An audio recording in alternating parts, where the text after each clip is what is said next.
seja Deus pelo seu livro amor de Cristo. Irmãos e irmãs, reconheçamos as nossas culpas para celebrarmos dignamente os santos mistérios.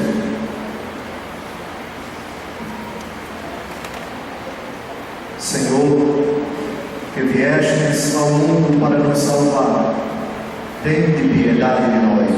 Senhor, tende piedade de nós. Cristo, que continuamente nos visitais com a graça do vosso Espírito, tende piedade de nós. Cristo, tende piedade de nós. Senhor, que vireis um dia para julgar as nossas obras, tende piedade de nós. Senhor, tende piedade de nós. Deus Todo-Poderoso, tenha compaixão de nós, perdoe os nossos pecados e nos conduza à vida eterna. Amém. Oremos.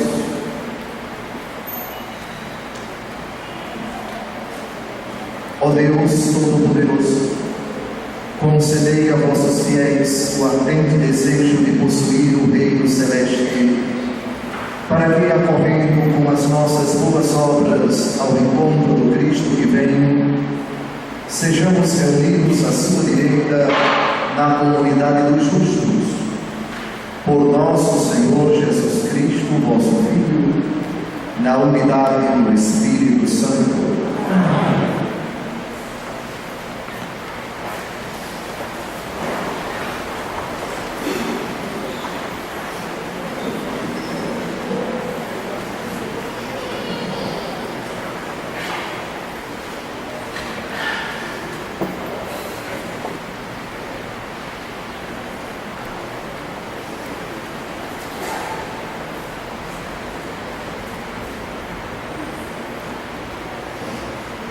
Do livro do Gênesis.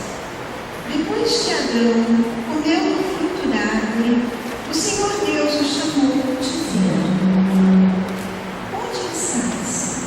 E ele respondeu: Ouvi tua voz no jardim e fiquei com medo, porque estava nu, e me escondi. Disse o Senhor Deus: E quem te disse que estavas nu? Então comeste da árvore de cujo fruto te proibi comer. Adão disse: A mulher que tu me deste do corpo minha, foi ela que me deu do fruto da árvore, e eu comi. Disse o Senhor Deus à mulher: Por que fizeste isso? E a mulher respondeu: A serpente enganou-me, e eu comi. Então o Senhor Deus disse à serpente: Por que fizeste isso? Serás maldita entre todos os animais domésticos e todos os animais silvestres. Rastejarás sobre o terreno e comerás pó todos os dias da tua vida. Porém, inimizade entre ti e a mulher, entre a tua descendência e a dela. Esta te ferirá a cabeça, e tu lhe ferirás o calcanhar. E Adão chamou a sua mulher Eva, porque ela é a mãe de todos os viventes. Palavra do Senhor.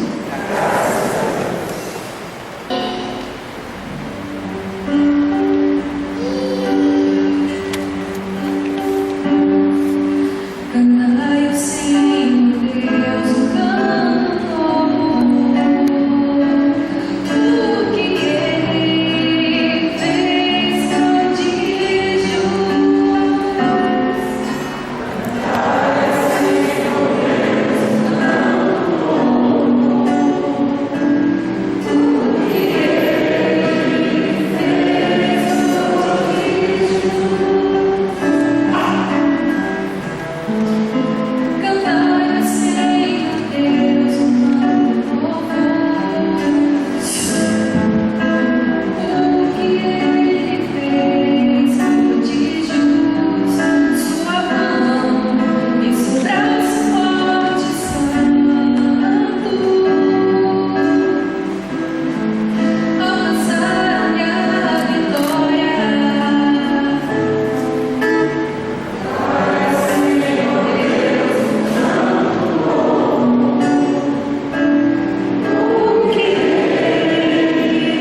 da carta de São Paulo aos Efésios.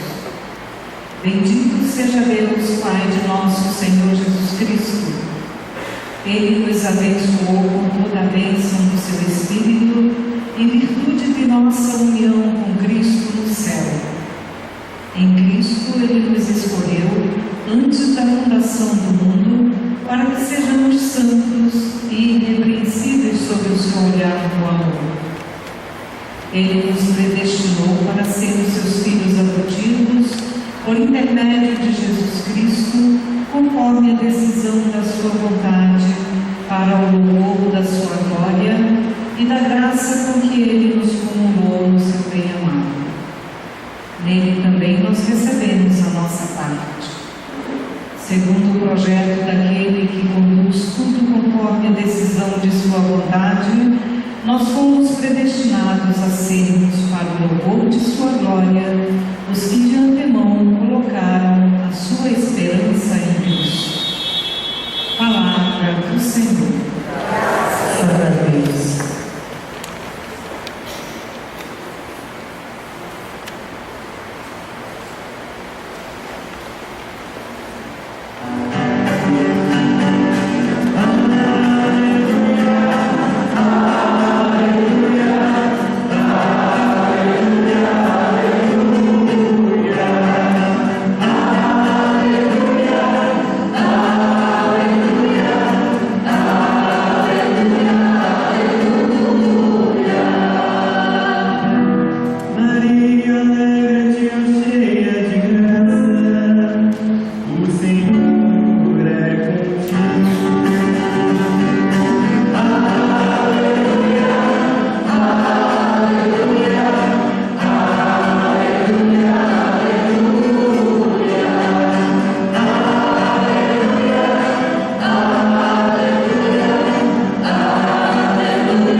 O Senhor esteja convosco. Ele está no meio de nós. Proclamação do Evangelho de Jesus Cristo segundo Lucas. Glória a vós, Senhor.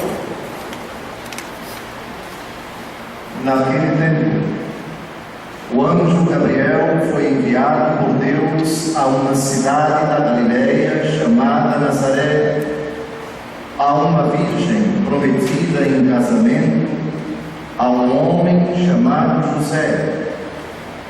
Ele era descendente de Davi, e o nome da virgem era Maria. O anjo entrou onde ela estava e disse: Alegra-te, cheia de graça, o Senhor está contigo. Maria ficou perturbada com estas palavras e começou a pensar qual seria o significado da saudação. O anjo então disse-lhe: Não tenhas medo, Maria, porque encontraste graça diante de Deus. Eis que conceberás e darás à luz um filho, a quem porás o nome de Jesus. Ele será grande, será chamado Filho do Altíssimo, e o Senhor Deus lhe dará o trono de seu pai Davi. Ele reinará para sempre sobre os descendentes de Jacó, e o seu reino não terá fim. Maria perguntou ao anjo: Como acontecerá isso, se eu não conheço homem algum? O anjo respondeu: O Espírito virá sobre ti, e o poder do Altíssimo te cobrirá com sua sombra. Por isso, o menino que vai nascer será chamado Santo, Filho de Deus. Também Isabel, tua parenta, concebeu um filho na velhice.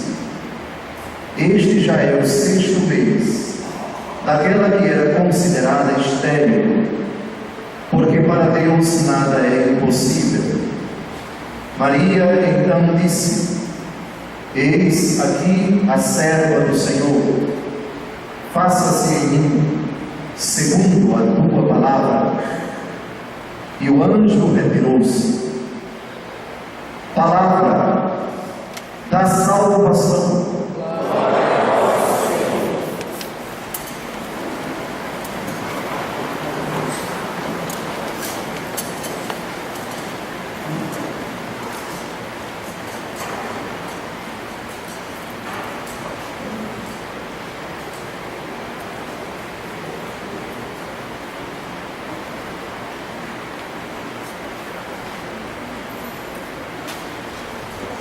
Celebramos hoje com júbilo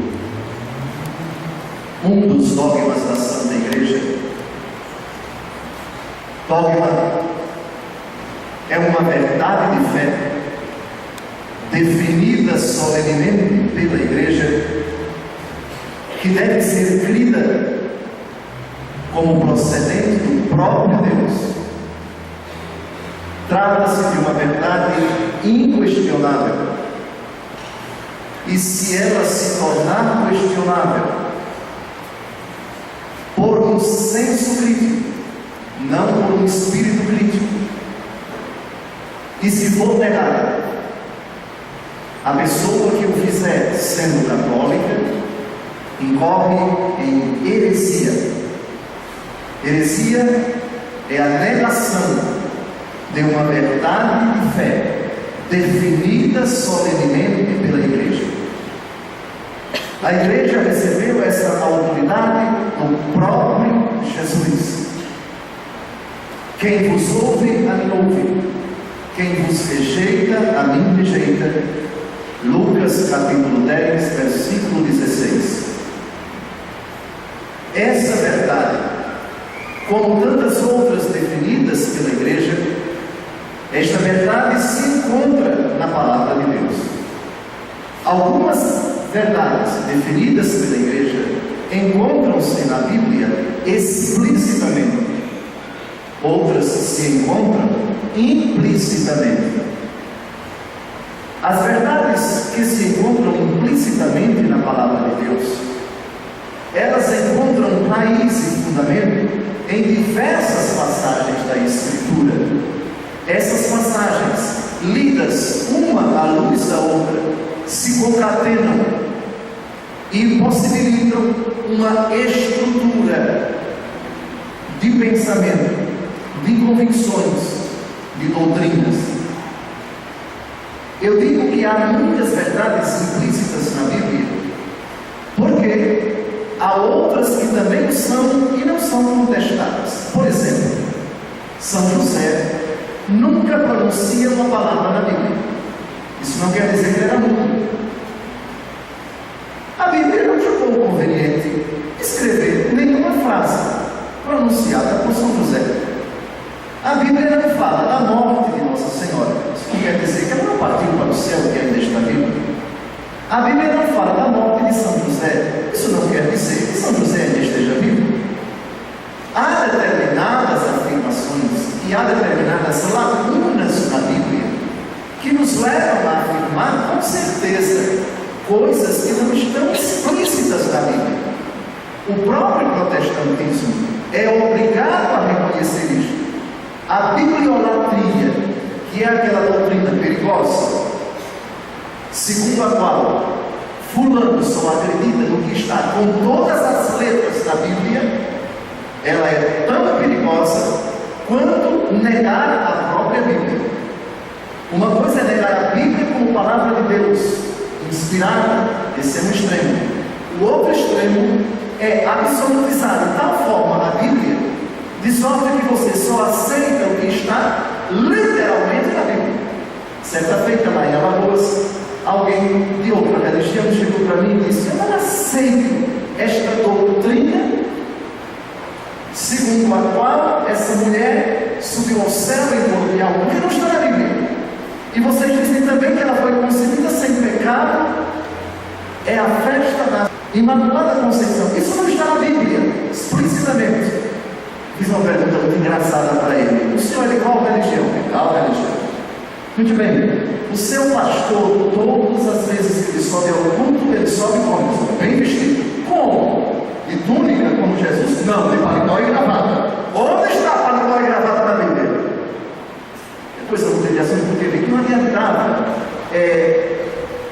argumentar com pessoas que foram doutrinadas para dogmatizar determinadas coisas que nem estão na Escritura. A bibliolatria, ela é perigosa. Vamos então agora fundamentar na palavra de Deus essa verdade. A Bíblia não fala do nascimento de Nossa Senhora.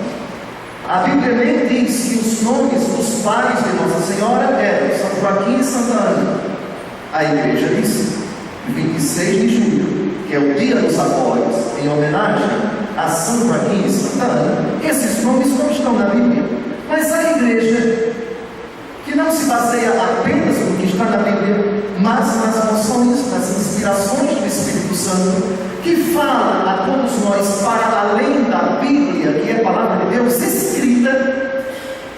E não esqueçam desses detalhes: a palavra de Deus é muito mais que a Bíblia.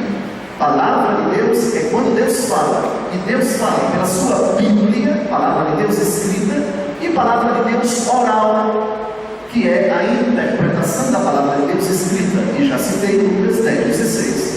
Quem vos ouve, a mim ouve. Quem vos rejeita, a mim rejeita. Portanto, Jesus nos fala de duas formas: pela palavra escrita, que aliás foi redigida pela igreja, cujos livros foram definidos pela igreja, e igreja católica, diga-se de passagem. Jesus nunca disse: eu quero que os evangelhos sejam 4, não mais nem menos. Jesus não disse: eu quero que os livros do Novo Testamento sejam 27, nem mais nem menos. Jesus não disse: eu quero que os livros do Antigo Testamento sejam 46, nem mais nem menos. Jesus não disse nenhuma vez: eu quero que os livros da Bíblia sejam 73, nem mais nem menos. Jesus deixou isso para a igreja, deu-lhe para isso a assistência do Espírito Santo. Compete à igreja primeiro escrever bastante. A igreja escreveu bem mais do que os livros do Novo Testamento. Depois ela, sem nenhuma pressa, definiu os livros que constituirão, que comporão a palavra de Deus, serão estes, e nós gozamos da assistência do Espírito Santo. Isso 1300 anos antes de aparecer a primeira denominação protestante. E não há protestante que conteste isso, porque se contestar, estarão dando um tiro no próprio pé. A Bíblia dos protestantes é presente na Igreja Católica Apostólica Romana. Agora entremos em cheio na questão que nos interessa. A Igreja professa que a bem-aventurada Virgem Maria, no momento da sua concepção, no momento em que ela passou a existir no ventre de sua mãe, a Bíblia não fala disso, mas a igreja afirma. A Bíblia não diz que seus pais se chamam Joaquim e Ana, mas a igreja diz isso inspirada por Deus. É uma verdade de fé. Pois bem, ela foi preservada da mancha que atingiu todos os seres humanos por ocasião da sua geração. Nós professamos, conforme Romanos capítulo 3, versículo 23, todos pecaram e estão privados da glória de Deus. Também professamos, segundo Romanos capítulo 5, versículo 12, assim como pela desobediência de um só homem, o pecado entrou no mundo, pelo pecado a morte, assim todos pecaram. O pecado entrou no mundo pela desobediência de Adão. Esse foi o pecado originante, a partir do qual todos os seres humanos, descendentes de Adão, no momento da sua concepção, já nascem privados da glória de Deus e necessitam da graça do renascimento batismal, necessitam da vida nova. Essa regra, todos pecaram e estão privados da glória de Deus, aplica-se a todos os seres humanos. Ponto e vírgula. Aquele que faz a regra, faz também a exceção. O Senhor, que é o autor da regra, pode tranquilamente, em uma determinada situação, dizer para você: isso não vale. E explico. É regra que todos os seres humanos passem a existir como resultado da união do sêmen masculino com o sêmen feminino. Isso é uma regra universal. Jesus disse: vale para todos, menos para mim. A Virgem concebeu sem o concurso de varão. Como se fará isso se eu não conheço homem? O Senhor que criou a regra, criou também a exceção. E é precisamente Porque o Verbo que se fez carne e habitou entre nós, assumiu a natureza humana no ventre de Maria, sem o concurso de varão, sem que Nossa Senhora fizesse sexo com São José ou qualquer outro homem. Diante dessa exceção, e em previsão dessa exceção, e por causa dessa exceção, uma outra aconteceu 16 ou 17 anos antes. Eu disse 16 ou 17 anos antes, porque essa era mais ou menos a idade em que uma jovem judia era prometida em casamento. Segundo o Evangelho que nós acabamos de ouvir, uma virgem prometida em casamento a um homem chamado José, descendente de Davi. O nome da virgem era Maria. Ora, quem foi que se fez carne no ventre de Maria sem o concurso de varão? Foi Jesus. Quem é Jesus para a palavra de Deus e para a nossa igreja? Jesus é Deus. O Verbo estava com Deus, o Verbo era Deus, e o Verbo se fez carne e habitou entre nós. Muito bem. Esse é o ponto de partida para compreendermos o que aconteceu 17 anos antes no ventre de Santa Ana. Ora, o Senhor escolheu encarnar-se no ventre de uma mulher. Deus não poderia habitar num ventre manchado pelo pecado, num corpo maculado pela mancha. O Salmo 50 diz, e essa é a regra para todas as criaturas humanas: em pecado minha mãe me concebeu. Já nascemos filhos da ira. Repito de novo Romanos 3:23, todos pecaram e estão privados da glória de Deus. O pecado original que já nos atinge no momento da concepção é um pecado não pessoal, ou seja, não é um pecado com culpa nossa, é uma herança maldita dos nossos pais, Adão e Eva. Aliás, trataremos do pecado deles daqui a pouco, é o tema da primeira leitura de hoje. Pois bem, não convinha que o Deus puro habitasse num ventre impuro. Por outro lado, Jesus morreu por todos. Na instituição da Eucaristia, quais as palavras que ele utilizou para pegar o cálice com vinho? Esse é o cálice do meu sangue, o sangue da nova e eterna aliança, derramado por vós e por muitos. Recitamos ainda na liturgia: por todos. Jesus veio salvar todos, inclusive sua mãe carnal. Ora, se Jesus veio salvar todos, e não convinha que ele habitasse num ventre manchado pelo pecado, Maria foi salva como? Nós somos salvos pelo sangue de Jesus, pelo batismo, mas depois que nascemos. Mas a Virgem Maria, ela precisava, já que fora escolhida para ser a mãe do Salvador, precisava também ser redimida pelo sangue do seu filho. Mas como se ele ainda não nasceu? Como se ele ainda não morreu?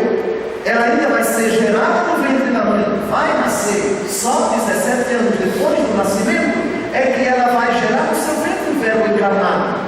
Então, qual foi a alternativa? Como se explica que aquele que escolheu a mãe e quis habitar nela, sem que ela tivesse mancha, ele que ainda não havia morrido? A igreja explica isso de forma admirável. Permitam-me ler a parte mais importante da Epístola Apostólica Inefáveis Deus de Sua Santidade, o Papa Pio IX, no dia 8 de dezembro de 1854. São palavras muito bonitas.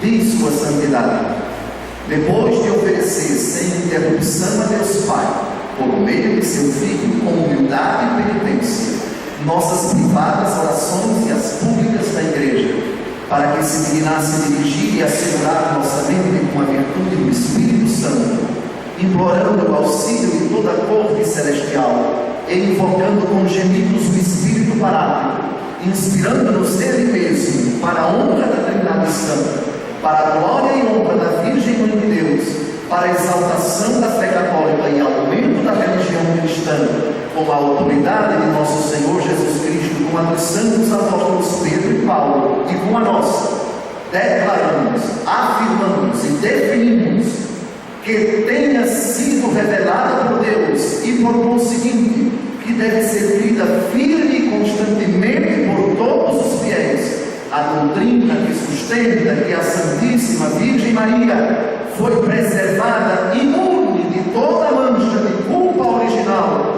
no primeiro instante de sua concepção, por singular graça e privilégio de Deus Onipotente, na atenção aos méritos de Jesus Cristo, Salvador do gênero humano, razão pela qual, se alguém presumir sentir em seu coração algo contra o que nós temos definido, que Deus não o permita, tenham entendido e saibam, aliás, que se condenam por sua própria sentença, que tem naufragado na fé e que se tem separado da unidade da igreja, que, aliás, se ousarem manifestar de palavra ou por escrito, ou de qualquer outra maneira externa, ou que sentirem em seu coração por essas coisas, estejam sujeitos às penas estabelecidas pelo direito.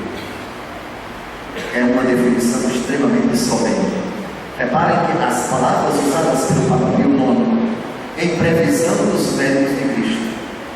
Cristo ainda não havia morrido, mas Jesus é Deus e não está sujeito ao tempo. Ele, no tempo, após um determinado fato, pode salvar uma pessoa em previsão daquilo que ainda no tempo vai acontecer mais para frente, porque Ele é Deus, é o Senhor do tempo. Assim se explica porque Jesus, que no tempo encarnou-se no ano 1, no ano 0 da era cristã, salve aqueles que morreram 2.000, 3.000, 4.000, 5.000, 6.000, 20.000 anos antes dele. Se salvaram, foi pelos méritos de Cristo. Pois bem, a bem-aventurada Virgem Maria foi preservada de toda a mancha. O sangue de Cristo a preservou no momento mesmo em que ela foi concebida por obra do Espírito Santo no ventre de Ana. Esta é a verdade que nós professamos. Há uma outra forma de ficar mais claro o raciocínio da igreja, pelo absurdo oposto. É uma técnica da apologética, da defesa da fé, segundo a qual a gente caminha pelo caminho inverso daqueles que contestam a verdade para mostrar o absurdo dela. Se a Virgem pecasse, se a Virgem já fosse concebida com o pecado no ventre de sua mãe, esse pecado perduraria até o dia em que o Verbo se encarnasse no seu ventre. Segundo, e se o Verbo se encarnasse no ventre manchado pelo pecado, ele também estaria manchado pelo pecado. Aliás, biologicamente, também a medicina nos ajuda a compreender o cordão umbilical que une a criança enquanto ela está sendo gerada no ventre até o momento do parto, faz com que o sangue e também todo o alimento, tudo aquilo que mantém a criança viva, não menos que o líquido amniótico, tudo isso compromete moralmente, não apenas fisicamente, a saúde da criança. Ora, se o tempo está manchado pelo pecado, o filho que é gerado nesse ventre também é atingido pelo pecado. Em pecado minha mãe me concebeu, diz o Salmo 50, o que é blasfêmia em se tratando de nosso Senhor Jesus Cristo. Por isso, o oposto da doutrina sustentar, aliás, nem Martinho Lutero sustentava que a Virgem Maria nasceu com pecado, seria também um tiro no pé daqueles que se dizem cristãos e professam que Jesus é Deus, afirmar que a Virgem pecou como todos os outros, é uma pecadora como todos os outros. Atingindo a mãe, atinge-se o filho, e o filho é nada mais nada menos que Deus encarnado. Pois bem, vamos agora, à luz dos textos, outros textos que nós escutamos na liturgia de hoje, ver determinados indícios, determinadas premissas que nos ajudam a consolidar esse raciocínio. Aliás, são indícios, são premissas utilizadas pelo próprio Papa Pio IX. No diálogo do do Senhor com Adão e no diálogo do Senhor com a mulher, após o pecado, nós temos coisas significativas. Depois que Adão comeu do fruto da árvore, o Senhor Deus o chamou, dizendo: onde estás? Esse é o princípio do contraditório mais antigo da face da terra. O homem pecou, é culpado diante de Deus, Deus sabe disso, e apesar disso, pede para ele se explicar. Onde estás? Ouvi tua voz no jardim, e fiquei com medo porque estava nu e me escondi. Isso não é uma confissão de culpa, isso é um atestado de covardia. Fiquei com medo, antes não tinha medo. Antes do pecado, a relação do homem com Deus era uma relação bastante íntima, bastante próxima.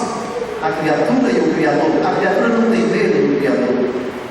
Antes o homem estava nu e não se envergonhava disso. Vivia na graça, não havia malícia.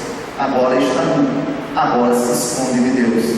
Na sua consciência vem o sentimento de culpa.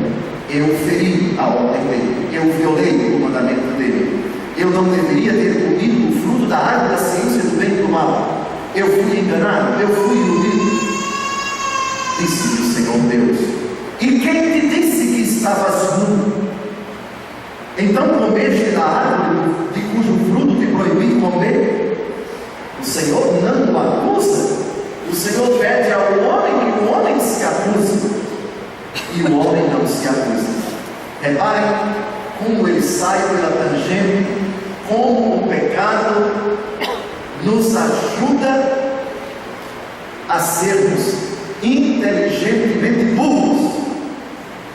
O pecado cria uma lógica de tentar justificar o injustificável, e quando não conseguimos, atacamos os outros. Reparem só no versículo 12: a mulher que tu me deste por companheira, foi ela que me deu o fruto da árvore e eu comi. Ele não assume a culpa dele, bota a culpa da mulher, e ainda na tangente ataca o próprio Deus. A mulher que tu me deste, em outras palavras, a culpa é tua. Vou colocar uma infeliz dessa para me seduzir. O Senhor é culpado e ela, menos eu. É demais, não é o pecado? Às vezes a gente escuta isso de uma pessoa que está no erro, explica-se, vai até Candangolândia, vai a São Paulo, vai à Europa, para tentar se justificar, e é melhor ficar calado. Perdeu uma oportunidade boa de ficar calado.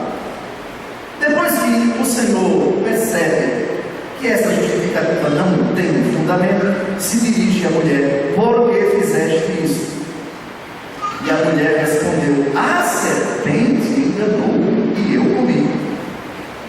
Não é uma confissão propriamente. Ela não disse: eu fui enganada. O sujeito do verbo aqui é a serpente enganou e eu comi. Quase dá até para a gente dizer: coitadinha, inocente, a bichinha. Nem era inocente, nem o companheiro dela. Os dois são igualmente culpados. Curiosamente, o Senhor não amaldiçoa o homem e a mulher, mas amaldiçoa a serpente. E é aqui que vai entrar a primeira alusão a Nossa Senhora. Por que fizeste isso? Serás maldita entre todos os animais domésticos e todos os animais selvagens. Rastejarás sobre o vento e comerás pó todos os dias da tua vida.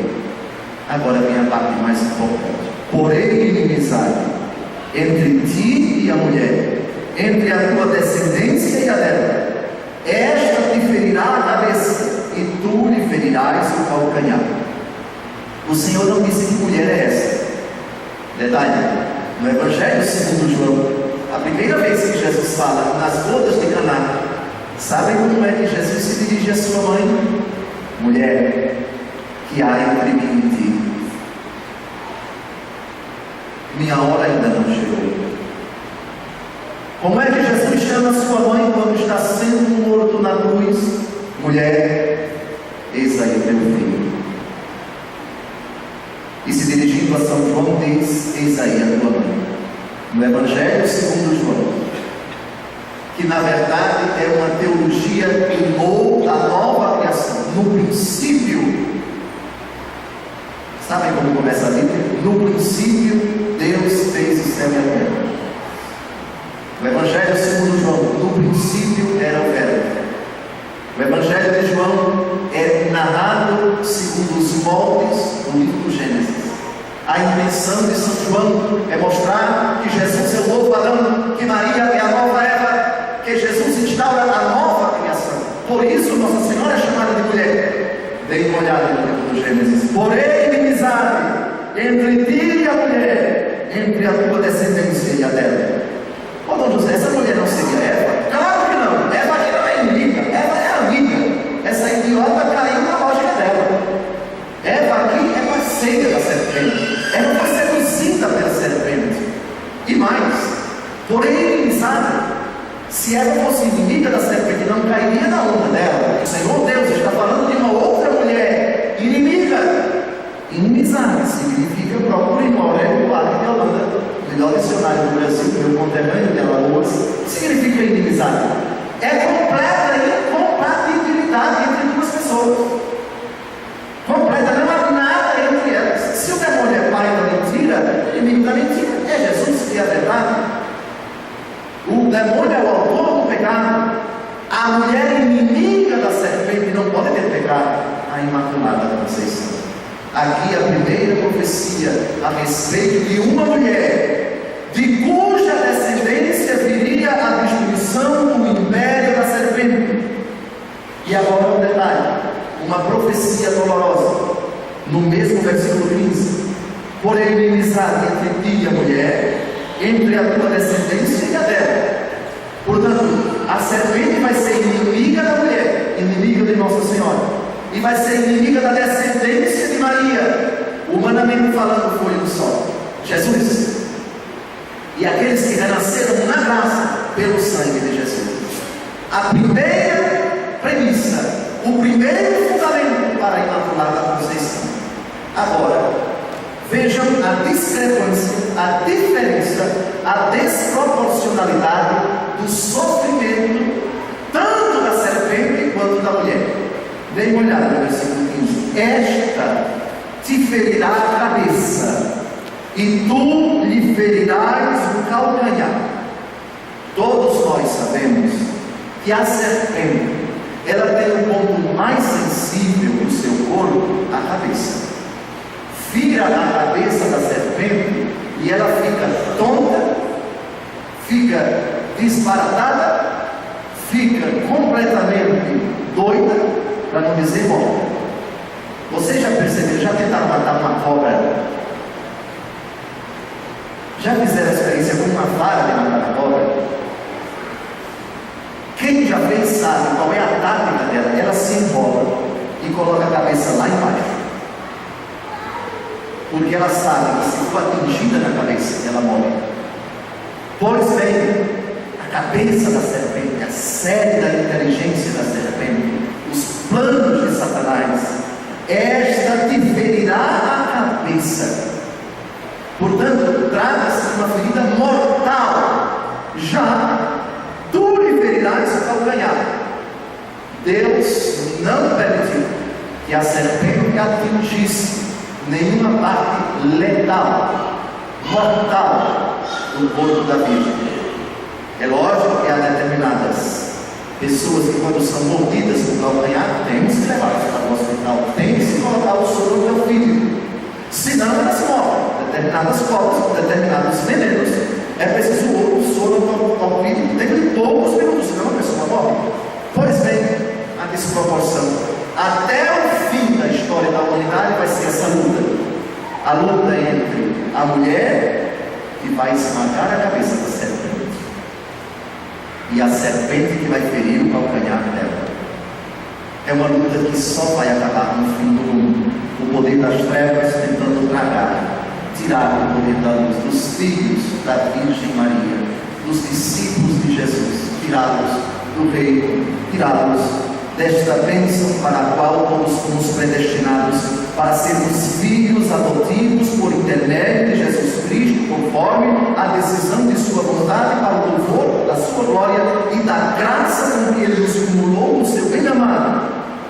Essa graça nós recebemos, e o projeto de Deus para nós é que fomos predestinados a sermos santos para o louvor da glória, para aqueles que de antemão colocaram sua esperança em Cristo. Até o fim dos tempos, o demônio fará tudo para arrancar o poder do Senhor, para arrancar a amizade, da intimidade com Jesus, aquele que nasceu da Virgem Maria, e introduzi-los no reino das trevas. Filhos caríssimos, a última e grande fundamentação para o dogma da Imaculada Conceição é o Evangelho que nós acabamos de ouvir. O anjo entrou onde a Virgem Maria estava, na cidade de Nazaré, já era prometida em casamento, podemos chamar de noiva de São José. Alegra-te, cheia de graça, o Senhor é contigo. Essa expressão, cheia de graça, só aparece na Bíblia aqui. Só é dirigida por Deus mediante o anjo a essa criatura. A Bíblia dos protestantes, não sei por qual razão, nesse versículo não a chama de cheia de graça, chama agraciada. Quem lê uma Bíblia protestante em Lucas capítulo 1, versículo 28, fica um pouco frustrado, porque a tradução de João Ferreira de Almeida, que é a tradução clássica dos protestantes, ela não contempla a riqueza da expressão grega, que é carinho, cheia de graça, plena de graça, completamente revestida, superabundada da graça. Se é cheia, nela não pode haver outra coisa senão a graça, apenas a graça.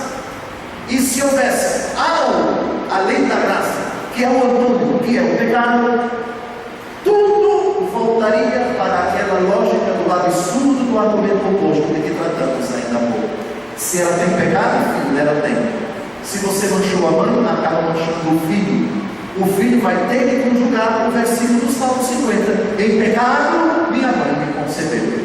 Logo, não convém que a Virgem fosse concebida em pecado, fora preservada em previsão dos méritos de Cristo da mancha primeira, aquela imaculada que ao longo de toda a sua vida também não conheceu nenhum pecado. Cantamos ainda há pouco com a salmista: cantai ao Senhor Deus um canto novo, porque Ele fez prodígios. A própria Virgem Maria, ao visitar Santa Isabel no seu Magnífica, capítulo 1 de São Lucas, diz: o poderoso fez em mim maravilhas, e doravante todas as gerações me proclamarão bem-aventurado. Filhos caríssimos, nós nos orgulhamos por cumprirmos sempre esta profecia da Virgem Maria. Deve ser muito triste para alguém que se diz cristão, diante desse versículo do Evangelho, não poder cumprir.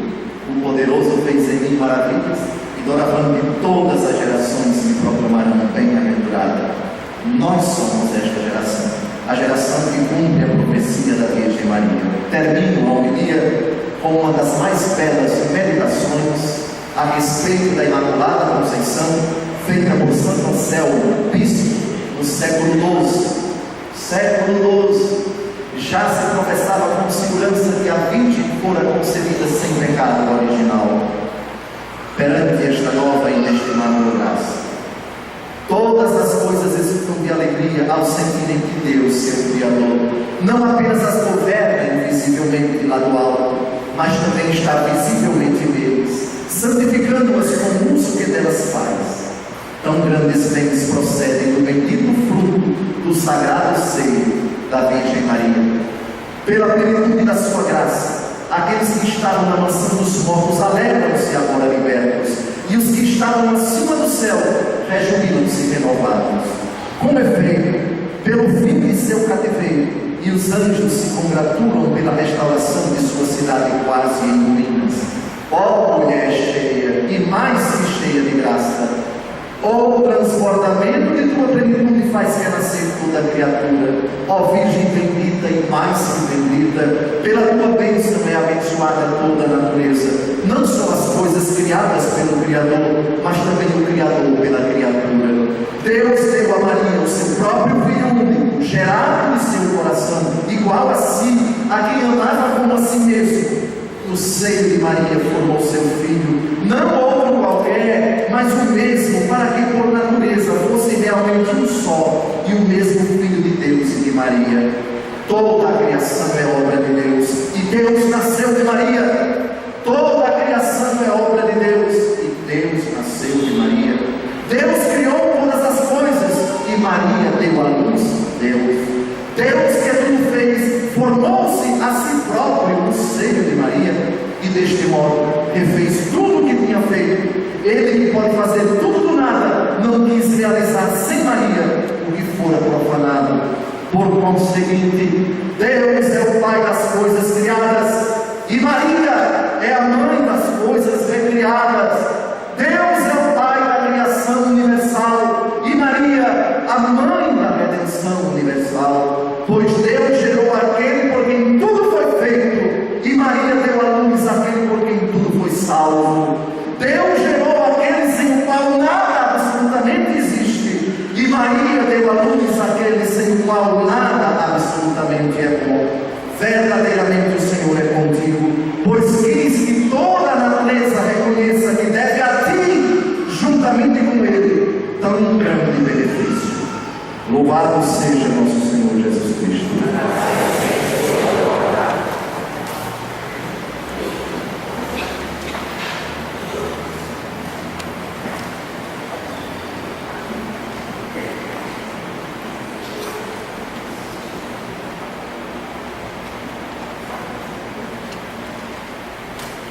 Creio em Deus Pai Todo-Poderoso, Criador do céu e da terra, e em Jesus Cristo, seu único Filho, nosso Senhor, que foi concebido pelo poder do Espírito Santo, nasceu da Virgem Maria, padeceu sob Pôncio Pilatos, foi crucificado, morto e sepultado, desceu à mansão dos mortos, ressuscitou no terceiro dia, subiu aos céus, está sentado à direita de Deus Pai Todo-Poderoso, donde há de vir a julgar os vivos e os mortos.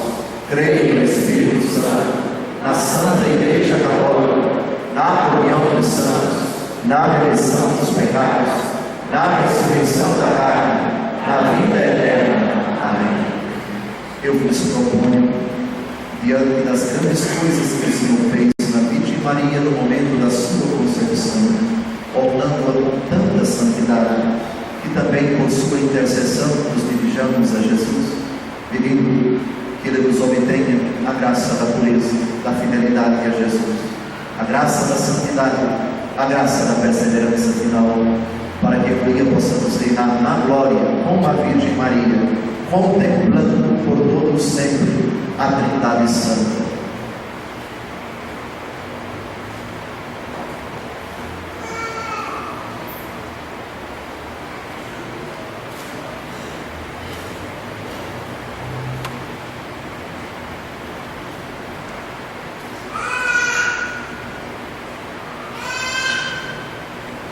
Senhor, nosso Deus e Pai, que convocastes e reunistes estes vossos filhos para celebrarem os louvores da Virgem Imaculada, fazei que, olhando para ela, aprendam a imitá-la e a progredir na santidade.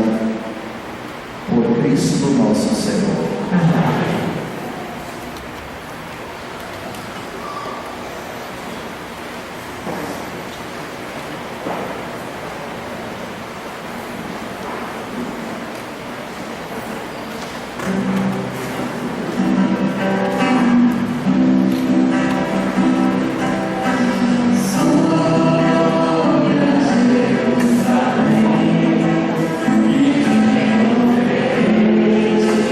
Sim.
proclamar-nos que a vossa graça a preservou de toda culpa, livrai-nos por sua intercessão de todo o pecado, por Cristo nosso Senhor. Amém. O Senhor esteja convosco. Orações ao alto. Demos graças ao Senhor nosso Deus. Na verdade é justo e necessário, é nosso dever e salvação darmos graças sempre em todo lugar. Senhor Pai Santo, Deus eterno e todo-poderoso, a fim de preparar para o vosso Filho, mãe que fosse digna dele, preservastes a Virgem Maria da mancha do pecado original, enriquecendo-a com a plenitude da vossa graça. Nela nos destes as primícias da Igreja, esposa de Cristo, sem ruga e sem mancha, resplandecente de beleza, puríssima na verdade, devia ser a Virgem que nos daria o Salvador, o Cordeiro sem mancha que tira os nossos pecados. Escolhida entre todas as mulheres, modelo de santidade e advogada nossa, ela intervém constantemente em favor de vosso povo. Unidos à multidão dos anjos e dos santos, proclamamos a vossa bondade, dizendo a unas voz: Santo, Santo, Santo, Senhor Deus do universo, o céu e a terra proclamam a vossa glória. Hosana nas alturas, bendito que vem em nome do Senhor, hosana nas alturas. Na verdade, ó Pai, vós sois santo e fonte de toda santidade. Santificai, pois, estas oferendas, derramando sobre elas o vosso Espírito, a fim de que se tornem para nós o corpo e o sangue de Jesus Cristo, vosso Filho e Senhor nosso. Estando para ser entregue e abraçando livremente a paixão, ele tomou o pão, deu graças e o partiu, e o deu a seus discípulos, dizendo: tomai todos e comei, isto é o meu corpo que será entregue por vós.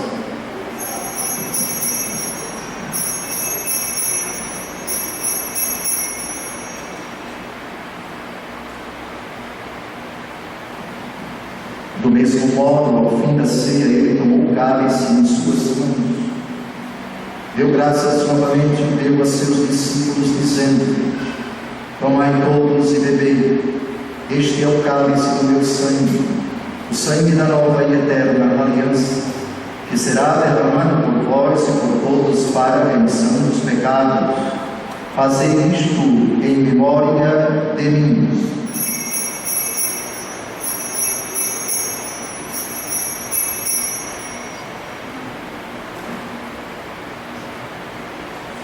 Eis o mistério da fé.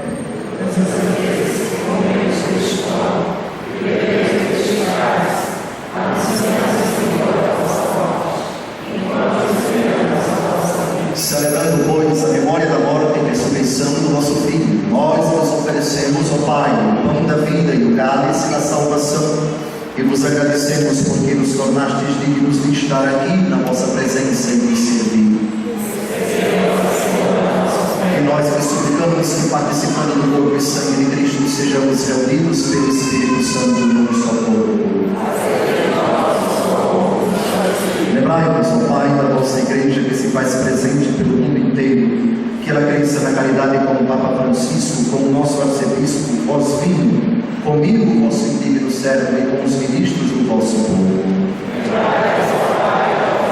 Lembrai-vos também dos nossos irmãos e irmãs que morreram na esperança da ressurreição e de todos os que partiram desta vida. Acolhei-os junto a vós na luz da vossa face.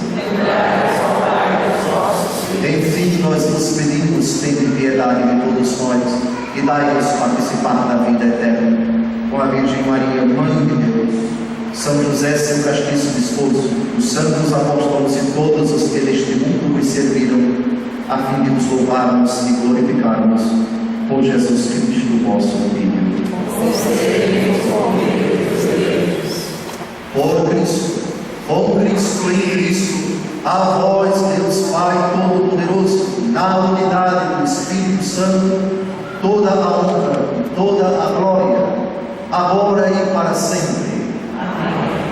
O Senhor nos comunicou o seu Espírito, com a confiança e a liberdade de filhos, digamos juntos: Pai nosso, que estás nos céus, santificado seja o vosso nome, venha a nós o vosso reino.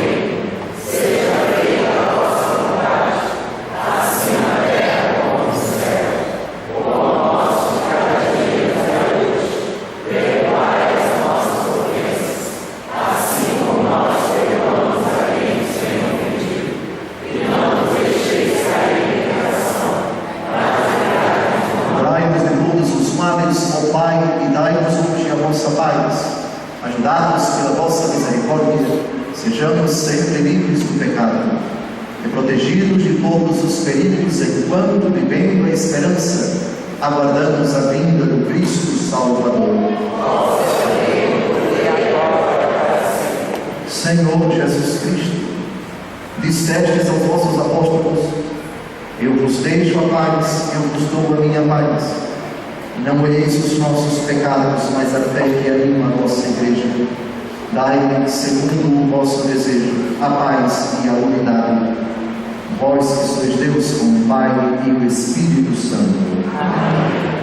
A paz do Senhor esteja sempre convosco. O amor de Cristo, Cordeiro de Deus, que tirais o pecado do mundo, tem piedade de nós. Cordeiro de Deus, que tirais o pecado do mundo, tem piedade de nós. Cordeiro de Deus, que tirais o pecado do mundo, dai-nos a paz. felizes os convidados para a ceia do Senhor. Eis o Cordeiro de Deus que tira o pecado do mundo. Senhor, nosso dia de desejo e morar, mas de nossa palavra seja salva.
Senhor nosso Deus, que a comunhão na vossa Eucaristia cure em nós as feridas do pecado original, do qual Maria foi preservada de modo admirável ao ser concebida sem pecado por Cristo nosso Senhor.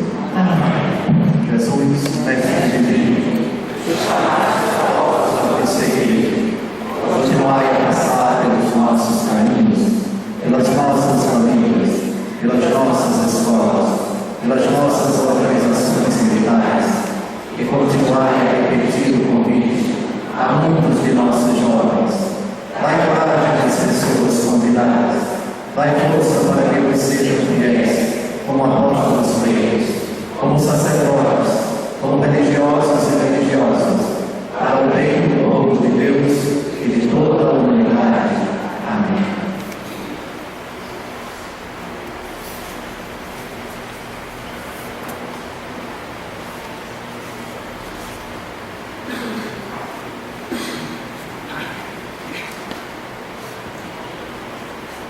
No ofício de Nossa Senhora, a Imaculada é exaltada com tantos títulos bonitos e nesse dia quiser fazer alusão a alguns. Ela é ouro dos eleitos, palma de paciência, íris do céu clara, sarça da visão, favo de Sansão, florescente vara, rainha dos anjos. Ela é refúgio dos pecadores. Recorrei sempre à Virgem Maria. Não esqueçais da profecia do livro do Gênesis, porém inimizade entre ti e a mulher, entre a tua descendência e a dela. É como se o seu Deus dissesse: você terá dois inimigos até o fim do mundo, a mãe do meu filho e do meu filho. Ela esmagará a tua cabeça e tu lhe ferirás o calcanhar. Recorrei à Virgem, sobretudo quando fordes atribulados, sobretudo quando os vossos entes queridos estiverem passando por tribulações, por tentações diabólicas. Suplicai a Maria, sobretudo na recitação do Santo Rosário. Fazei a experiência e percebereis. A reação é quase imediata. A esposa cujo marido bebe muito, cujo marido a ofende, e se dispõe a silenciosamente recitar o terço perto dele, percebe a reação na hora. O demônio percebe. Ela está invocando a proteção daquela mulher maldita, da minha inimiga. E a reação, a convulsão, ela percebe na hora. Faça essa experiência. Diante de quem estiver atribulado, recite em silêncio piedoso, o Santo Terço. E quem não pertence a Deus se incomoda, se irrita, se convulsiona. É o princípio das dores. É hora de retomar a oração e suplicar a proteção da bendita e imaculada Mãe de Deus, refúgio de todos os pecadores, fortaleza inexpugnável na luta contra Satanás. O Senhor esteja convosco.